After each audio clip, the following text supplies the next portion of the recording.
I've spent my entire life studying markets, studying human behavior, studying how wealth is created and destroyed. I've lived through the Great Depression, watched my father lose his job, saw families lose everything they had. I've survived 13 recessions, multiple stock market crashes, wars, oil crises, the dot-com bubble, the 2008 financial crisis. I've seen fortunes made and fortunes evaporated overnight. And through it all, I've maintained a sense of optimism about America's future, about capitalism's ability to create prosperity, about the resilience of our economic system. But today, I need to tell you something that I've never said publicly before, something that goes against every optimistic bone in my body. We are heading toward the largest wealth destruction event in modern history. Not next year, not next decade, but the convergence is already underway. The mechanisms are already in motion. And when this unravels, and it will unravel, the vast majority of people are going to be wiped out financially. Not because they made bad decisions necessarily, but because the entire system they've trusted their whole lives is built on foundations that are crumbling.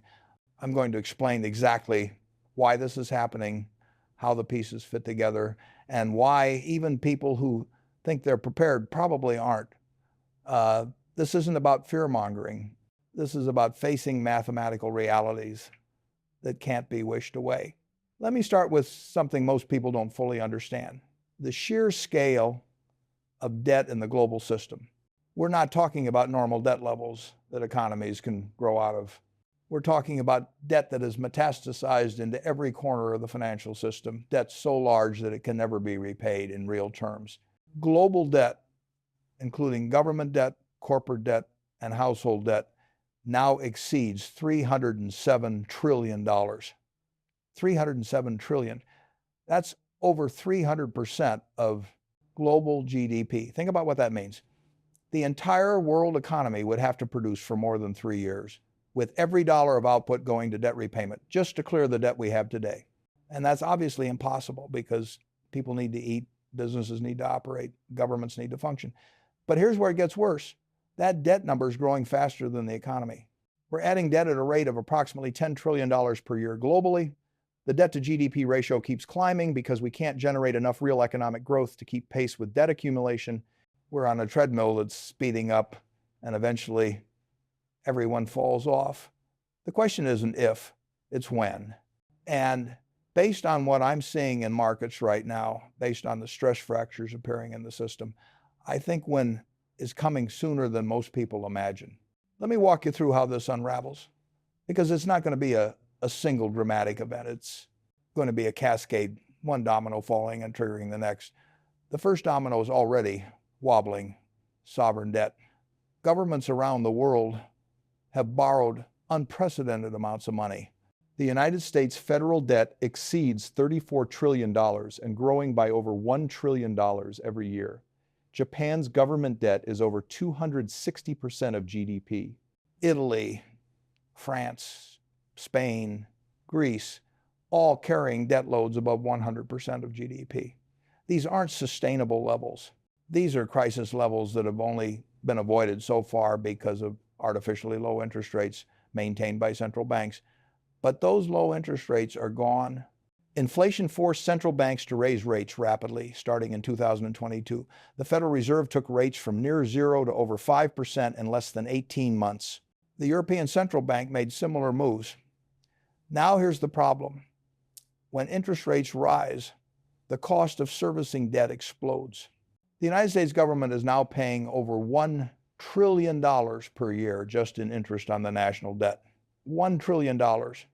That's more than we spend on defense, more than we spend on education, more than we spend on infrastructure. And it's going to get worse as older, low-interest debt matures and needs to be refinanced at higher rates. At some point, and we're approaching it rapidly, the debt service cost becomes so large that governments face an impossible choice. Either they cut spending dramatically, which triggers recession and political upheaval, or they keep spending and accept exploding deficits, which triggers loss of confidence in their currency. There's no good option. It's a choice between immediate pain and worse pain later. And based on human nature and political incentives, governments always choose worse pain later. They'll print money, they'll monetize debt, they'll do whatever it takes to avoid the immediate political consequences of austerity. And that's when confidence breaks. When confidence breaks in sovereign debt markets, the cascade accelerates rapidly. Think about what happened in the United Kingdom in September of 2022. The government announced unfunded tax cuts. The bond market revolted, yields spiked. Pension funds that were heavily leveraged suddenly faced margin calls, and the entire financial system nearly imploded in a matter of days. The Bank of England had to intervene with emergency bond purchases to stop the collapse. And that was just one relatively small policy mistake in a relatively stable country. Now imagine that happening simultaneously in multiple countries with much larger debt burdens. That's the scenario we're heading toward. The second domino is the commercial real estate market, and it's already starting to fall. Office buildings in major cities are sitting half empty because of remote work. Shopping malls are dying because of e-commerce. The property values have collapsed, but the mortgages haven't been adjusted. Banks are sitting on hundreds of billions of dollars in commercial real estate loans that are underwater, loans where the property is worth less than the outstanding debt. And those loans are starting to default.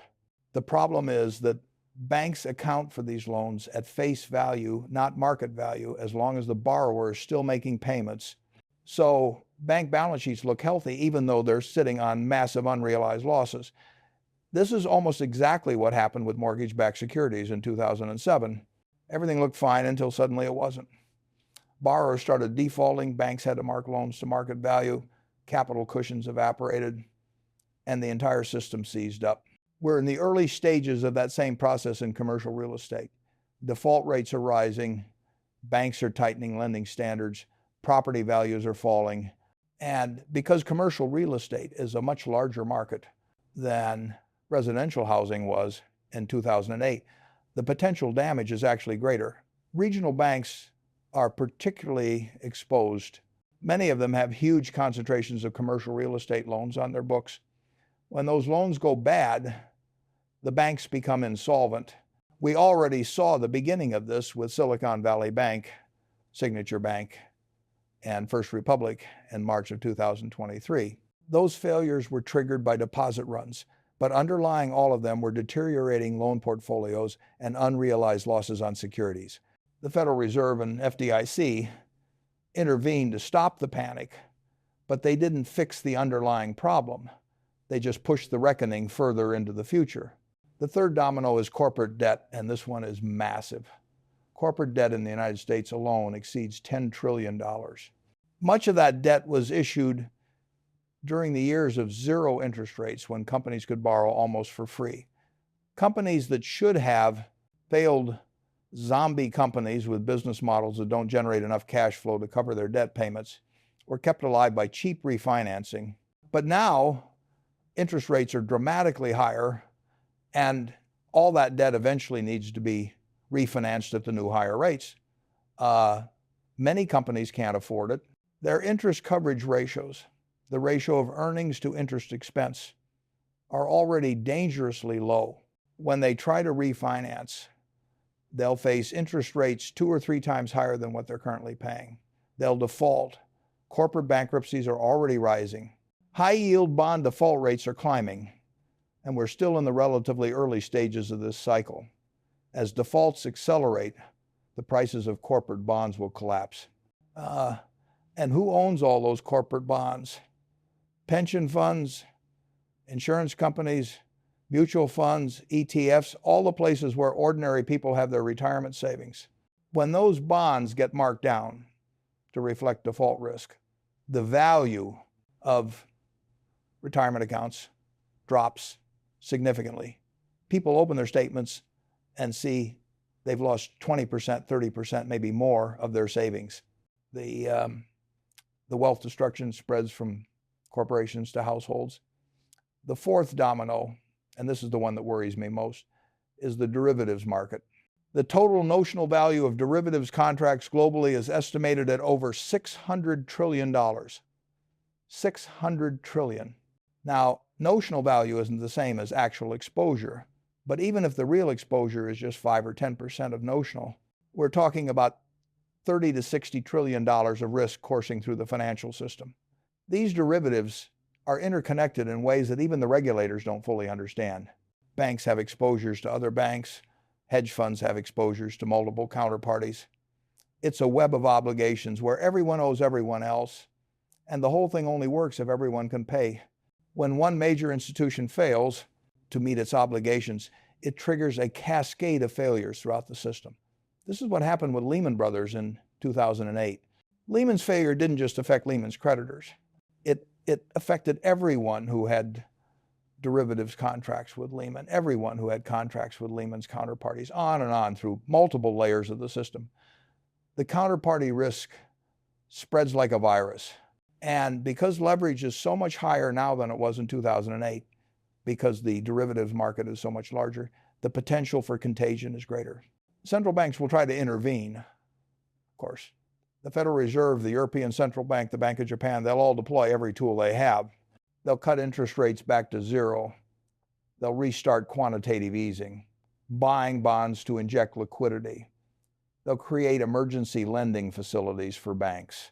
They'll coordinate currency swaps to provide dollar funding to foreign banks. All the measures they used in 2008 and again during COVID will be dusted off and deployed. And initially, those measures might stabilize the panic. Markets might rally temporarily. People might think the worst is over. But here's why this time is different and why central bank intervention won't ultimately save the system. The amount of debt in the system is too large to be rescued by monetary policy alone. In 2008, when the Fed dropped rates to zero and started quantitative easing, the total debt to GDP ratio was much lower. There was room to add more debt to bail out the system by essentially transferring private debt onto government balance sheets. We did that. The banks got bailed out, but taxpayers and governments assumed the burden. And it worked after a fashion because the debt levels were still manageable. Now the debt levels aren't manageable. Government balance sheets are already stretched to the breaking point. There's no room to take on significantly more debt without triggering a crisis of confidence in the government's own solvency. So when central banks intervene this time, when they try to print money to bail out the system, they're going to discover that printing doesn't work anymore.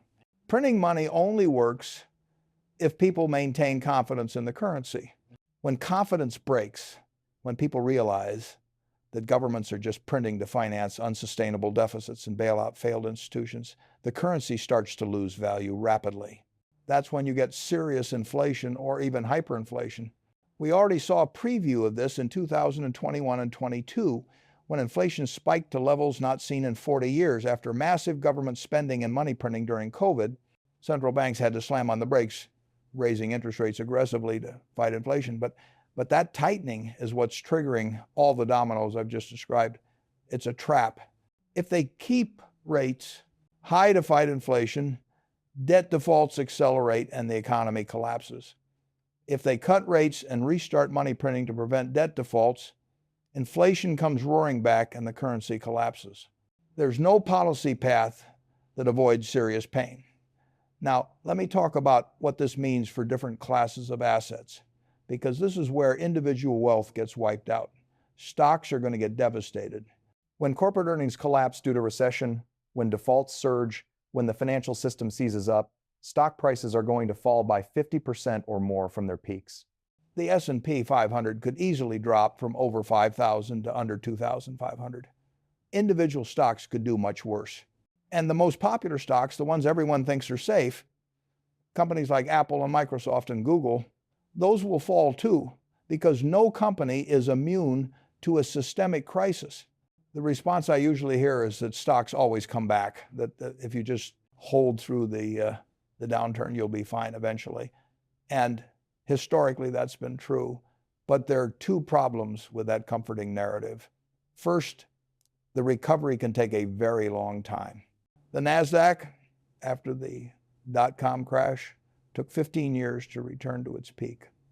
The Nikkei in Japan, after their crash in 1990, took over 30 years to return to its peak. If you're retired or close to retirement, you don't have 15 or 30 years to wait. Second, and this is crucial, The recovery assumption depends on the underlying system remaining intact. If we're facing a true systemic crisis, not just a cyclical recession, but a breakdown of the debt-based fiat currency system, then there might not be a recovery in nominal terms. Your stocks might be worth the same number of dollars, but those dollars might buy a fraction of what they used to. Bonds are going to be even worse than stocks. When sovereign debt crises hit, when defaults surge, bond prices collapse. If you own long-term government bonds, you could easily lose 30 to 50% of your principal. If you own corporate bonds, especially high-yield bonds, you could lose 70 to 80% or more as defaults cascade. And the worst part is that bonds are supposed to be the safe part of a portfolio. Retirees have huge portions of their savings in bonds, thinking they're being conservative. But in this environment, bonds are anything but safe. Real estate will suffer too. When interest rates are high, when the economy is in recession, when banks aren't lending, real estate prices fall. We're already seeing this in commercial real estate, as I mentioned. Residential real estate will follow, especially when unemployment rises and people can't afford their mortgages. The people who stretch to buy houses at peak prices with minimal down payments, they're going to be underwater on their mortgages, owing more than the house is worth. Many will walk away, default, and lose whatever equity they had. The foreclosure crisis of 2008 to 2010 will look small compared to what's coming. Even cash isn't safe. And this is what people find hardest to accept. They think if they just sell everything and hold cash, they'll be protected. But cash is a claim on currency. And if the currency loses purchasing power due to inflation, your cash loses value too. If you have $100,000 in the bank and inflation runs at 15 or 20% per year for several years, the real purchasing power of that cash gets cut in half. You nominally still have $100,000, but it only buys what $50,000 used to buy. That's wealth destruction just as surely as if the stock market crashed. So what do? Where is safety in a scenario where everything is at risk? This is the question I've been wrestling with, and I'll be honest, there are no perfect answers. But there are strategies that improve your odds. First, own real assets with intrinsic value. Productive farmland that grows food, energy infrastructure that produces power, businesses with pricing power that can pass costs through to customers. These assets maintain value even when currencies fluctuate because they produce things people actually need. I've always favored businesses over financial assets for exactly this reason. A share of Coca-Cola represents ownership in a company that makes products people buy every day in over 200 countries in multiple currencies. That diversification and real economic value provides some protection. Second, own gold. I've been skeptical of gold for most of my career. It doesn't pay dividends, doesn't produce anything, just sits there. But gold has survived every currency crisis in human history. When confidence in fiat currencies breaks down, people flee to gold because it can't be printed, can't be debased, can't be defaulted on. I'm not saying put everything in gold, but having 5 to 10% of your wealth in physical gold, not paper gold, not gold ETFs, but actual gold you can hold, provides insurance against currency collapse. Third, reduce leverage to zero. If you have debt, pay it off. Mortgages, car loans, credit cards, student loans, pay them down as aggressively as possible. In a deflationary collapse, debt becomes more burdensome as incomes and asset values fall.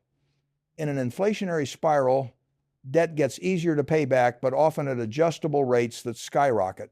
The safest position is to owe nothing. No leverage means no one can force you to sell assets at the worst possible time. Fourth, maintain liquidity, but in multiple forms. Keep some cash for immediate needs. Keep some in short-term treasury bills that can be liquidated quickly. Keep some in foreign currencies if you can, spreading risk across multiple monetary systems. Keep some in stablecoins or other crypto assets if you understand the technology and risks. The key is diversification across different forms of liquidity so that if one fails, you have alternatives. Fifth, develop skills and relationships that have value independent of financial assets. In a real crisis, the most valuable thing is the ability to provide goods or services that people need.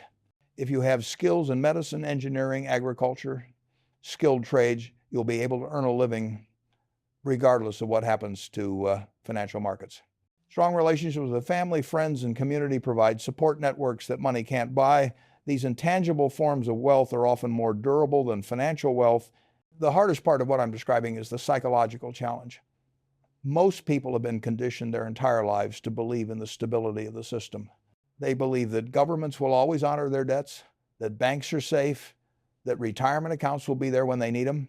Accepting that these assumptions might be wrong, that the system might actually fail, requires a complete reorientation of your worldview. It's uncomfortable, it's frightening. And because it's uncomfortable and frightening, most people will refuse to accept it until it's too late.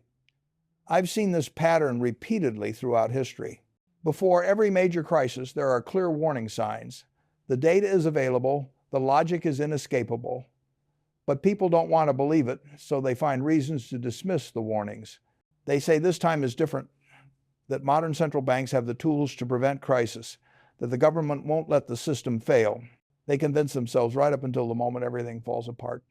And then they're shocked, as if no one could have seen it coming, even though the signs were obvious to anyone willing to look. I'm 84 years old. I've built a fortune by being right more often than I'm wrong, by seeing patterns that others miss, by understanding how systems work beneath the surface. And everything I've learned, everything I understand about economics and human nature and history tells me we are heading for a crisis of historic proportions. The debt levels are unsustainable. The asset bubbles are enormous. The leverage is extreme. The policy options are exhausted. And the catalysts for collapse are already appearing. When is this going to happen? I can't give you an exact date. These things don't follow neat schedules. But the stresses in the system are building. Each month that passes, each new trillion of debt added, each new crack in the banking system brings us closer. It could start next month with a major bank failure or sovereign debt crisis. It could take another 2 or 3 years to fully unfold.